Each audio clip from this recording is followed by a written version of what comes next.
All right, everybody. The topic under discussion today is a little thing that is called aggregate supply, aggregate demand.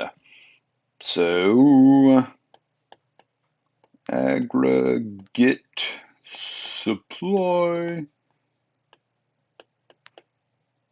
See if this works. Yeah. And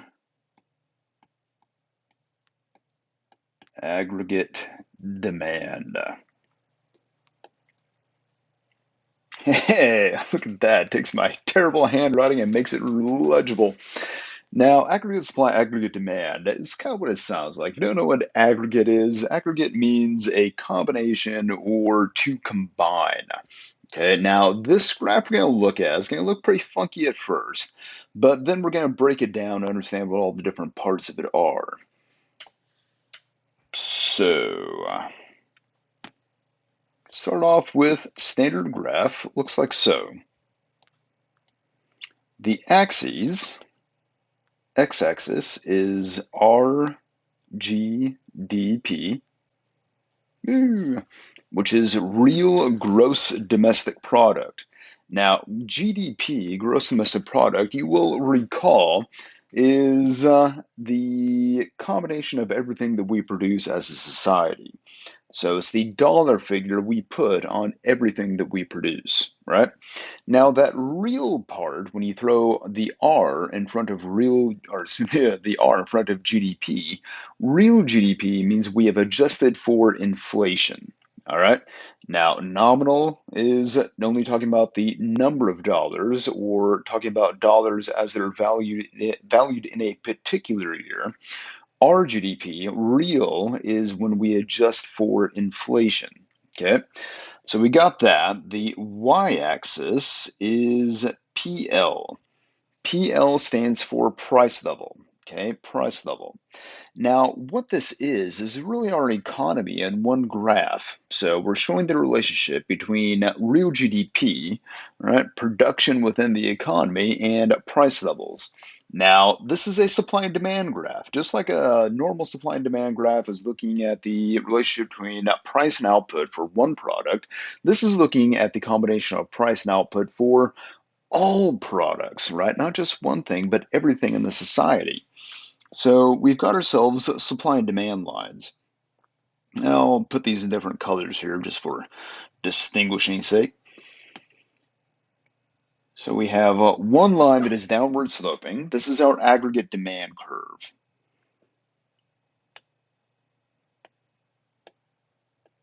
Aggregate demand.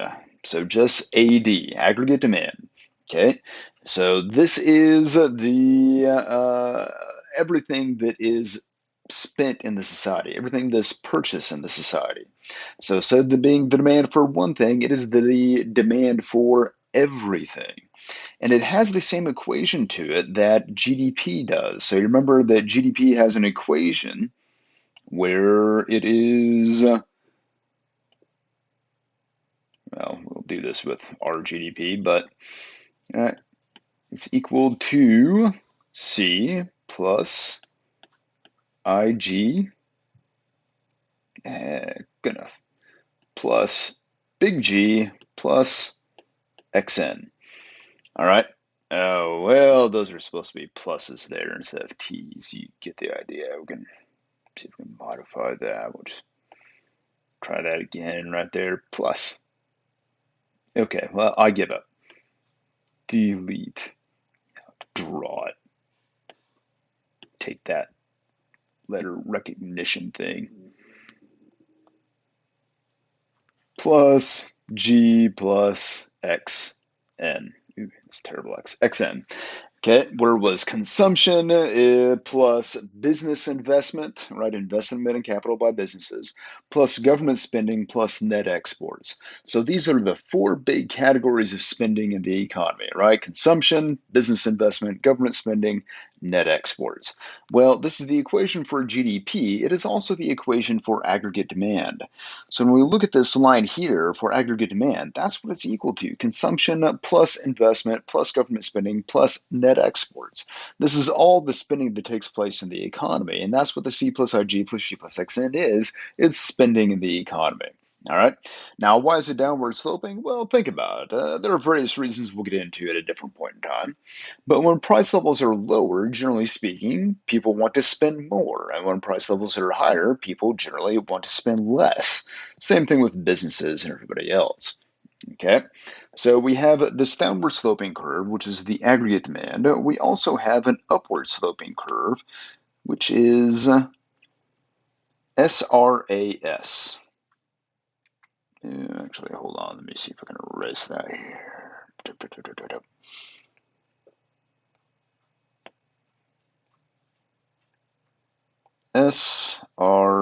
SRAS. Okay, and what this stands for is short run aggregate supply. Okay, short run aggregate supply. So this is what is being produced in the economy. And again, it's not the production of just one thing, it is the production of everything in the economy. So the aggregate demand curve is talking about the purchasing, the spending. The short run aggregate supply is talking about the purchasing. Okay. Now, the reason we call it short run aggregate supply is because there's another aggregate supply curve. And this guy is vertical.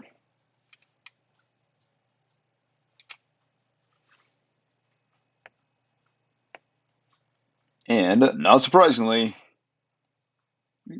we call this LRAS.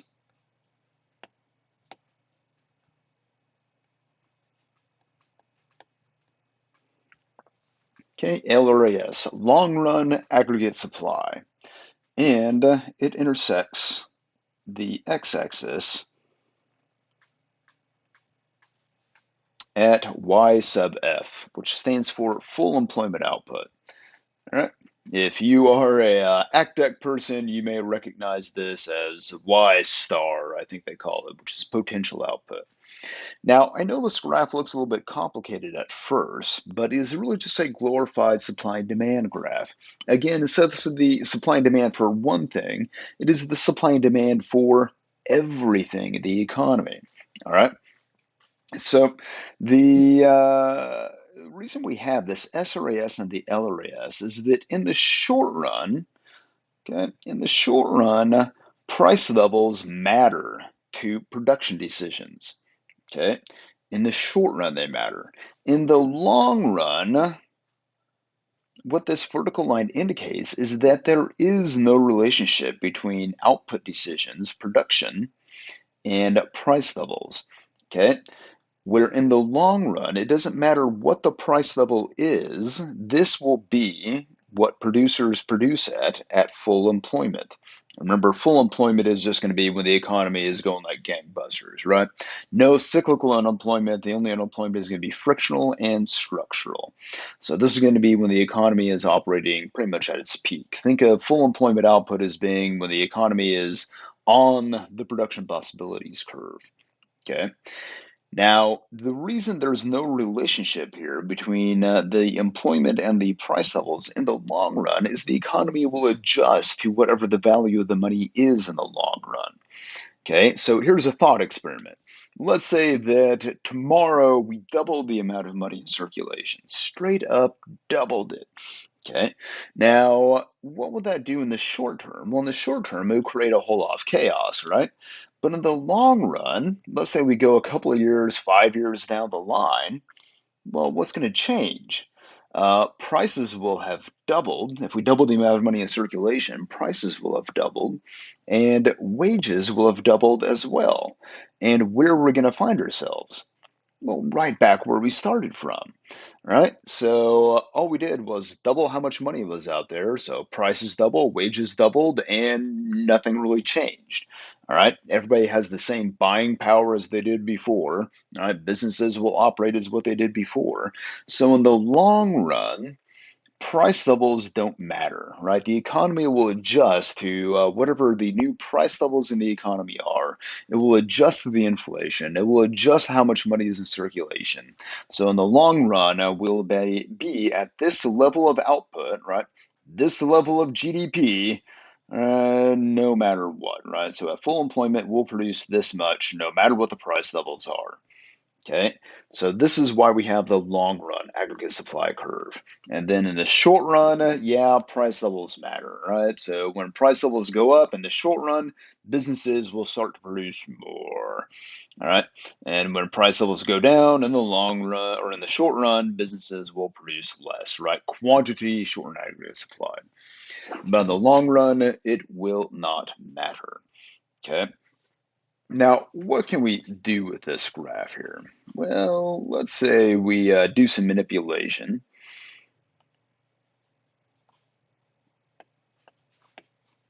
So we'll draw ourselves a new graph. I'll leave that original one there since it turned out so pretty. So RGDP.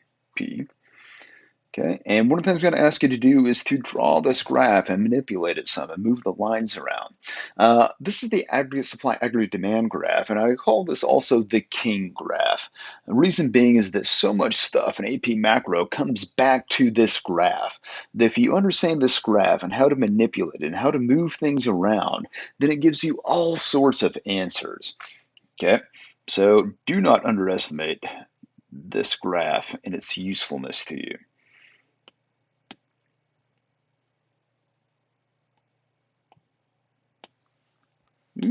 Oh, that did not turn out right. I'm not even sure what happened there. Go away. Okay.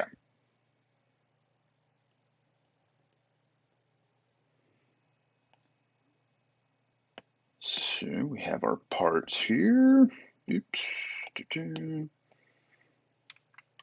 Now, as usual, I've said this before on these things, this is a whole lot faster when I have an actual whiteboard in my classroom, as opposed to trying to do it all on a virtual whiteboard. Especially if I'm trying to be relatively neat. But this turned out okay. Okay. So we have all of our parts here. Let's say, oh, why don't we say the economy is in recession? All right.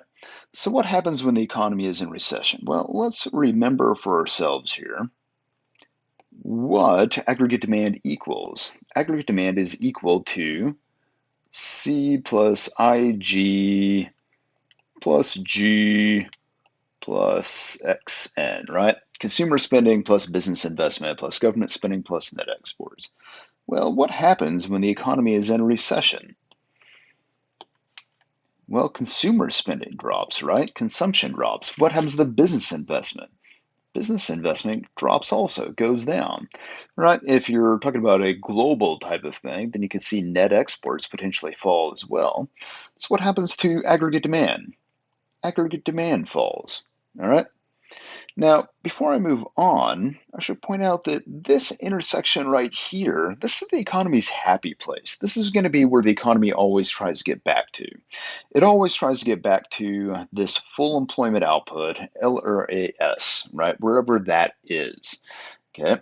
Now, YF here, full employment output, wherever this level is, it doesn't move all that much, right? You'll see very few questions where it asks you for LRAS moving, shifting. It can happen every once in a while, but most of the time we leave that where it is. If you have some sort of drastic change within the economy that would increase our ability to produce that full employment output, then yeah, you could see it shift to the right. So think of, again, this corresponds to the production possibilities curve. So if our production possibilities curve were to expand outwards, then hypothetically we would be able to produce more at full employment output. So the line would shift to the right. All right. But we're going to leave it here for now. Okay. Now, what we said is that aggregate demand is going to fall because consumption drops, investment drops, net exports drop. So aggregate demand will drop. So what happens when a demand curve shifts to the left? All right. When it decreases, it shifts to the left. So this is what we will do. Shifts to the left. So we have ourselves a new aggregate demand curve. We're going to call this one AD2. Okay, let's try that again here. Did not recognize the 2AD. We'll try that one, and then let's do 2.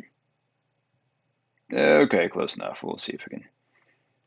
Yeah, just hoping I can move that guy around. There we go. Move. No, okay, well, close enough. So aggregate demand 2, and we'll call this one aggregate. Okay, aggregate demand 1. I'm realizing some limitations on this writing program. Okay, aggregate demand 1 and aggregate demand 2. Now, what has happened when we did this?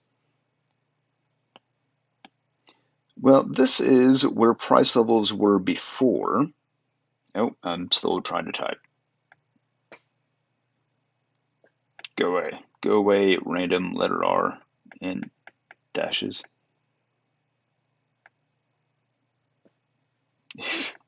Come on. Okay, let's try that again. Okay, there's our dashes. This is where price levels were. Okay, and this is where price levels are now, this new intersection. Ooh, I need to work on dots on this thing. So output fell, all right, which is what you would expect to happen during a recession. We're not going to produce as much. I mean, by definition, a recession is going to be when the economy shrinks for 6 months in a row. So that means we're producing less stuff. GDP contracts. Okay. At the same time, price levels fell. All right, we saw deflation. So just like when price levels rise, that's inflation and your money is not worth as much. When price levels fall, we call that deflation and the money is worth more than what it was previously. All right, so typically during a recession, you'll see this sort of thing. Output falls, all right, and then price levels fall as well, right? People don't buy as much. There's not as much demand now, so therefore price levels drop. So think of that demand pull inflation, but going in the opposite direction. All right, instead of demand pulling, lack of demand is causing price levels to fall. They're going to drop. All right. Now, what do we do about this? Well, if you're an economist, you're going to say we don't really need to do anything. If you're a classical economist, you're going to say we don't really need to do anything about this situation. Sure, price levels fell, all right, and that's bad in the short run. In the long run, though, it's going to fix itself. It's going to self-regulate, all right? Now, what we wind up having here is deflation is bad, all right? It's actually worse than inflation in a lot of ways. If price levels fall, your money is worth more, has more buying power, which means people don't want to spend it. Well, if people don't want to spend it, that means that aggregate demand will fall even more, right? It'll shift even further this way, and then we have a problem. All right, you have more deflation, which means you have less economic activity, et cetera, et cetera. The other problem with deflation happening is that think if you're an employer. So you pay your employees a certain number of dollars, but because of this deflation, the money is becoming more valuable. You're paying your employees more valuable dollars than what you were before. So you're going to be, in the short term, though, paying them the same number of dollars. All right. So in the short run, the nominal wages are sticky. We say that wages and prices are sticky, especially in the downward direction. They don't like to lower. All right. Now, there could be various reasons. Maybe I pay my workers minimum wage and I can't lower my wages below that. Maybe I have a contract with them. Maybe I just don't want to annoy them because nobody likes to see that number on their paycheck go down. All right. So for whatever reason, I'm unable to lower my wages in the short run, but I need to, right? Because I'm paying them more valuable dollars.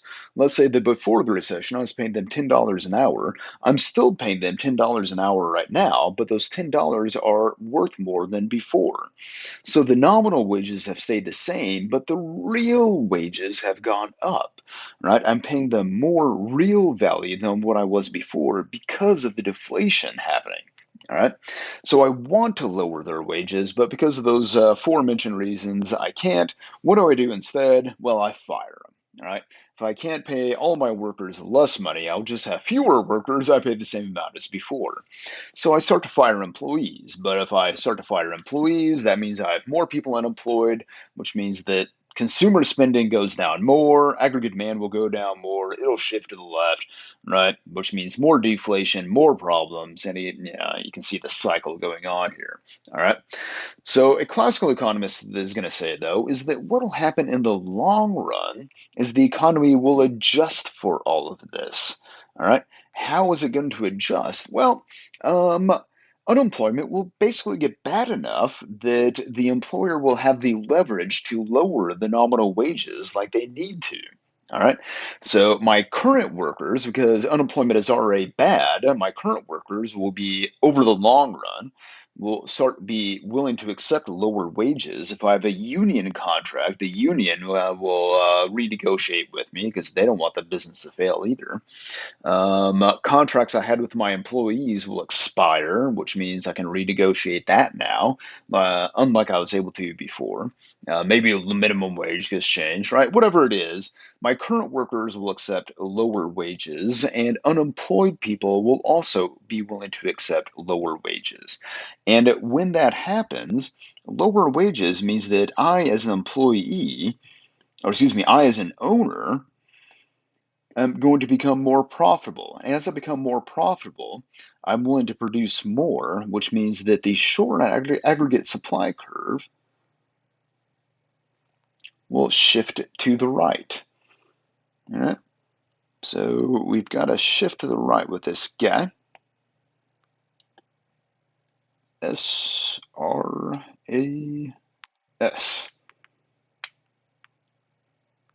Dose. There we are.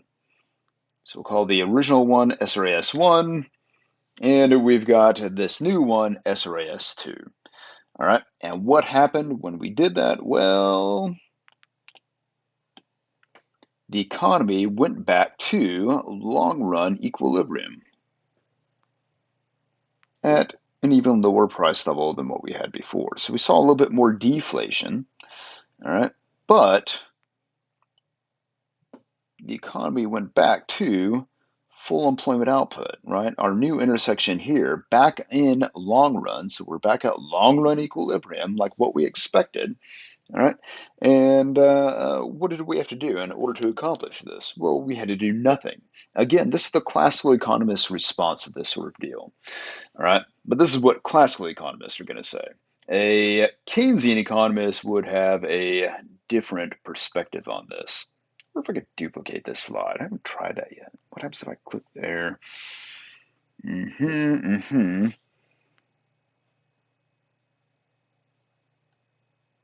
Ah, awesome. Check that out. Now I don't have to redraw the thing. All right. What's a classical economist going to say? Well, let's say we go back to the original scenario. We're in a recession. Or excuse me, what would a Keynesian say to this? Not a classical economist.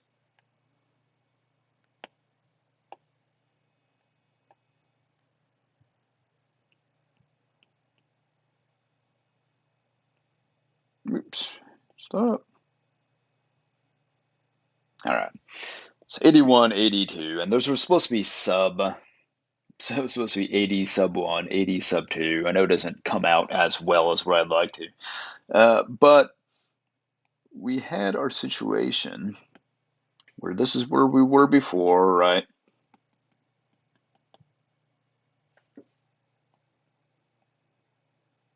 Output fell, price levels fell. Okay, so a Keynesian is is somebody who adheres to the economic doctrine of this guy, John Maynard Keynes, Keynes.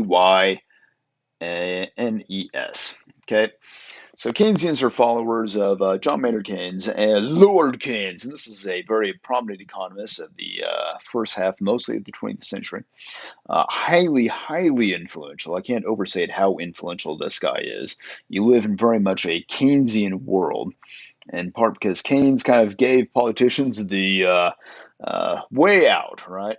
So, what can you do about this? And Keynes said that sure, in the long run, the economy might fix itself, but in the long run, we're all dead, right? That was his phrase. In the long run, we're all dead. What he meant is that why wait for the long run, which may never come? We could do something about this bad economy right now. All right. So he looks at it and says, well, if the problem is that we have too little spending, right? Keynesian looks at recessions and inflation as fundamentally a aggregate demand problem, right? They're very much demand siders. So they look at that equation, right? C plus IG plus X, G plus XN, right? And they say, okay, well, consumer spending fell, business investment fell, net exports fell, which made aggregate demand fall. So this is why aggregate demand shifted to the left the way it did. So what we need to do is get more spending, right? So, well, how are we going to do this? Can you suddenly get consumers to start spending more money in the middle of a recession? No, not really. Can you suddenly get businesses to spend more money in the middle of a recession? No. Other countries buy more of your stuff? No. Oh, but wait. Notice how we kept leaving out Big G right here. So, can we get the government to spend whatever we wanted to? Heck yeah, we can. So, what we're going to do is come along to the government and make it spend more money. All right, we're going to boost government spending. Okay, and we'll call this stimulus spending. So, this is something that's been really big in the news the past couple of years, right? Or at least within the last year because of all the COVID recession. So if we do government stimulus spending, what's the government going to spend money on? It's going to spend money on anything. It really doesn't matter, right? We'll pay people to do something, right? It doesn't really matter what. In fact, at one point he was forced to admit that we could pay people to dig ditches and fill them back in again, or we could do build pyramids, right? Not the most productive use of all of our government money, but whatever it is, we pay people to do something. And now people have that money in their pocket, and what are they going to do? They're going to start spending that money that they got paid for doing whatever, building roads and schools and stuff like that, right? And so the consumers have the money, they spend it. Now businesses have money, and what do? The businesses spend money, right? So we'll get consumer spending to go up, right? We'll get business investment to go up because of the original government spending. In fact, the idea is that consumer spending and government spending will go up by an even bigger amount than what the government spending was. They say it has a multiplier effect, right? So I pay you $100 to do something. Well, I paid you to do something productive, so that was GDP right there. You have $100. Let's say you spend $90 of it. Well, when you spent $90 on goods and services, that was more GDP. So we're up to $190 in GDP right now, more than the initial $100 the government spent. Now the businesses have 90 bucks. What are they going to do? They'll go off and spend $80 of it on investment. So now we've got even more GDP that has taken place. All right, this is called priming the pump of the economy or stimulating the economy. All right, trying to get it to operate and get going and obviate the need for the government spending anymore. All right. But we do all this stuff, right? So we're going to boost the spending. Aggregate demand will go up, and then it will shift back to where it originally was. All right, so it has shifted to the left. We're going to get it to shift back to the right with all this increased spending, and it'll be aggregate demand 1 and 3. All right, so it shifted to the left, went from 81 to 82. And then with our government spending, the stimulus spending, we shifted it back to the right, and 82 turned into 83. All right, we went back to where the original line was, right? So if you can't move the SRAS, then we'll just try to move the aggregate demand instead back to where it originally was. Okay. Now, this is a process called fiscal policy, which we'll get into with the next lesson. But this is generally how it operates, right? So this graph right here is showing how the economy works and how it adjusts, right? And showing this relationship between price level and our GDP. I do like to go for another scenario. So let's say we go back and we'll replicate this guy. Let's say this time instead, aggregate demand has shifted, oops, wrong line, shifted to the right. So what's happening now is that people are buying like crazy. So your economy is doing really, really well.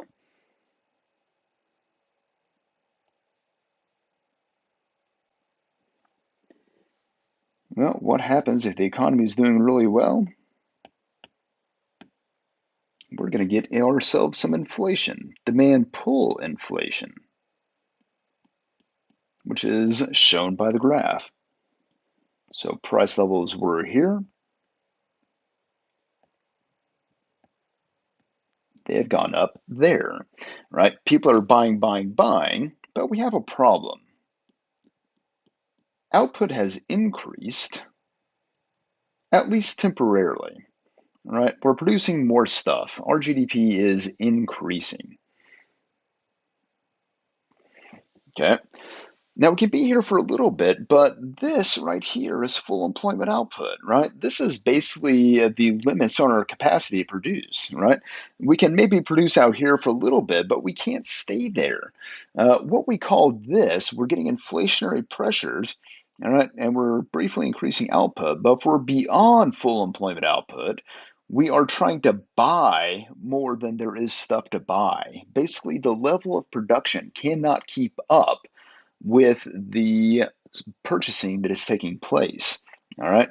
So demand is outstripping supply. And what's going to happen? Well, yeah, price levels are going to go up. And now we have the opposite scenario of what we did back here, right?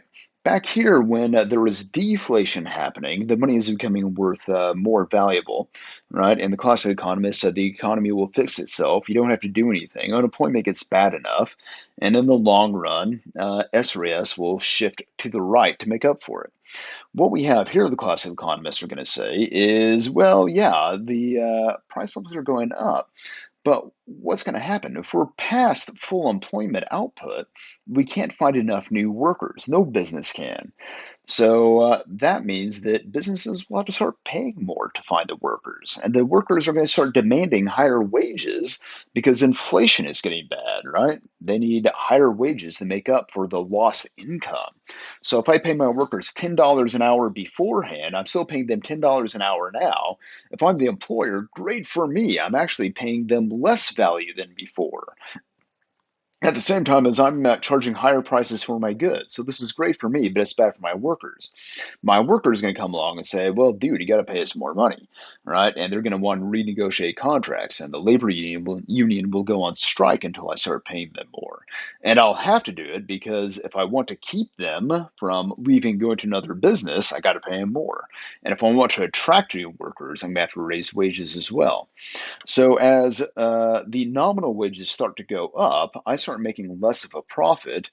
And when I start to make less of a profit, that means I have an incentive to produce less. And consequently, SRAS will shift to the left. SRAS will decrease.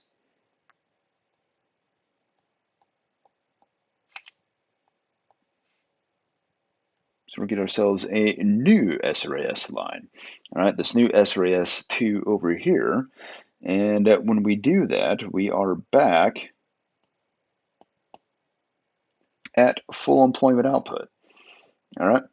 Yep. Wait.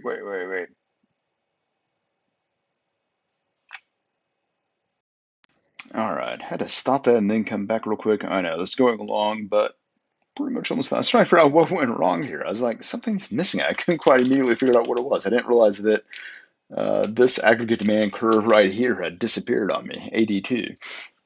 Okay, so when SRAS shifted to the left, right, we got back to long run equilibrium. What did we have to do? Again, nothing. All right. If we're a classical economist, what do we do in a situation like that? Well, much like before, in the long run, we're all dead, so they want to do something more immediately. So instead of waiting for a long run to occur, just going back to the original scenario here.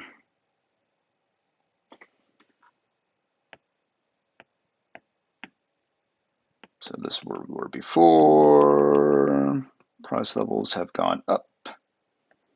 And you'll notice that even though it's not terribly neat here on the iPad, I am labeling everything and doing dotted lines. You need to get in the habit of doing this always, always, always.